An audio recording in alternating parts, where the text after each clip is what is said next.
दिल्ली में बीजेपी ने मुख्यमंत्री के नाम से अब पर्दा उठा लिया है और विधायक दल की बैठक में रेखा गुप्ता के नाम पर मोहर लगाई है। दिल्ली की शालीमार बाग सीट से पहली बार जीत दर्ज करने वाली रेखा गुप्ता अगली मुख्यमंत्री होंगी। बीजेपी ने तमाम कयासों को पीछे छोड़ते हुए महिला चेहरे पर दांव खेला है और वैश्य समाज से आने वाली रेखा गुप्ता को सीएम बनाने का फैसला किया है।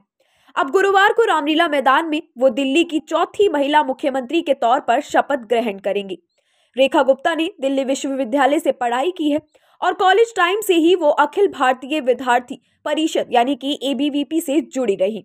उन्होंने दिल्ली यूनिवर्सिटी छात्र संघ यानी कि डीयूएसयू में अध्यक्ष और महासचिव पद का चुनाव भी जीता था। इसके अलावा वो 3 बार दिल्ली नगर निगम में पार्षद भी रही हैं और साउथ दिल्ली की मेयर भी रह चुकी हैं।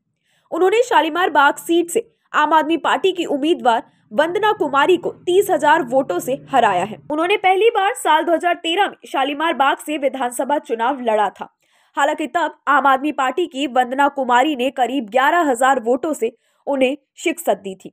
वो हार के बाद भी हौसला नहीं हारी और फिर बीजेपी ने उन्हें शालीमार बाग से पार्षद का टिकट दिया और वो जीत दर्ज कर एमसीडी पहुंची। मूल रूप से हरियाणा के जिंद से आने वाली रेखा गुप्ता का जन्म साल 1974 में जुलाना में हुआ था। एसबीआई बैंक में पिता की नौकरी लगने के बाद उनका परिवार दिल्ली शिफ्ट हो गया था। हालांकि अब भी उनका परिवार जुलाना में कारोबार करता है। दिल्ली से सटे हरियाणा से ताल्लुक रखने की वजह से रेखा गुप्ता का अपना गृह राज्य में आना जाना होता रहता है। रेखा गुप्ता की शादी दिल्ली के बिजनेसमैन मनीष गुप्ता से हुई है। विधायक बनने से पहले रेखा गुप्ता बीजेपी में संगठन के स्तर पर भी अहम जिम्मेदारी संभाल चुकी हैं। वो बीजेपी महिला मोर्चा की राष्ट्रीय उपाध्यक्ष हैं और दिल्ली बीजेपी में महासचिव का पद संभाल चुकी हैं। डीयू के दौरान राम कॉलेज से पढ़ाई करने वाली रेखा गुप्ता के पास एमए और एमबीए और एलएलबी की डिग्री है। खास बात यह है कि वो लंबे वक्त से आरएसएस की सक्रिय सदस्य हैं और संघ के कार्यक्रमों में बढ़ चढ़कर हिस्सा भी लेती हैं। आपको बता दें कि इससे पहले बीजेपी ने सांसद रविशंकर प्रसाद और ओपी धनखड़ को पर्यवेक्षक नियुक्त किया था। दोनों नेताओं ने दिल्ली में बीजेपी विधायकों के साथ बैठकर रेखा गुप्ता को विधायक दल का नेता चुना है।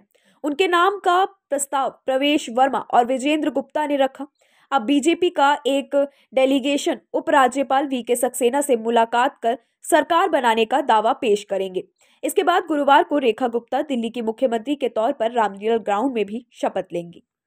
आपको बता दें कि विधानसभा चुनाव में बीजेपी ने इस बार 27 साल बाद दिल्ली में जीत दर्ज की है।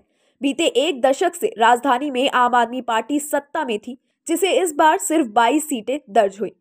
वहीं बीजेपी ने 70 में से 48 सीटें जीतकर इतिहास रच दिया।